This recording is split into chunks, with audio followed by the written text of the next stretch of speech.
আজকে ডিউটি গিয়ে দেখি নেহা গেস্টের রিজার্ভেশনগুলো স্লিপিং প্যাডে লিখছে। এরপর আমিও 31st নতুন 10 কার মেনুটা নিয়ে দেখতে লেগে গেলাম।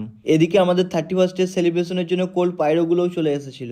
ফার্স্ট ফ্লোরে গিয়ে দেখি কোল্ড পাইরোগুলো ফিট করা হয়ে গেছে। এরপর টেরিসেও কোল্ড পাইরোগুলো ফিট করতে শুরু করে দেয়। 31st শুধু এটা একটা নাইট নয়, এটা আমাদের হোটেলিয়ারদের জন্য একটা বড় ইমতাহান। কোল পাইরোতে আগুন দিতে হয় না, এটা ইলেকট্রিক দ্বারাই জ্বলে। কিছুক্ষণ পরই শুরু হয়ে যায় আমাদের 31st নাইটের পার্টি।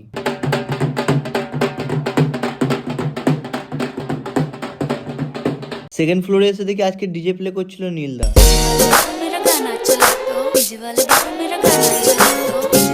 রাত 12টায় আমাদের টেরিসের ভাইবটা ছিল ঠিক এরকম।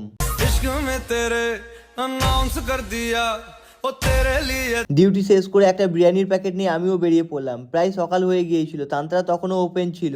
রাস্তার পাশে এই বাইকটা স্ট্যান্ড করা আছে না পড়ে আছে বুঝতে পারলাম না। সকাল হয়ে গেছে, রাস্তা পরিষ্কারের কাজও প্রায় শেষ হতে চলেছে, শুধুমাত্র টি জংশনটাই এখনো খোলা আছে। একটু এগোতেই দেখি পুলিশ মামাদের ডিউটি তখনও শেষ হয়নি। আজকে এতটাই ঠান্ডা ছিল যে চায়ের দোকানে আগুন জ্বালিয়েও মানুষ শরীর গরম করছে। সারা চা বিক্রি করে কাকুও বাড়ি ফিরছেন। আর একটু এগোতেই দেখি লন্ড্রি কাকা জামা কাপড় ওয়াশ করছে এত ঠান্ডাতে।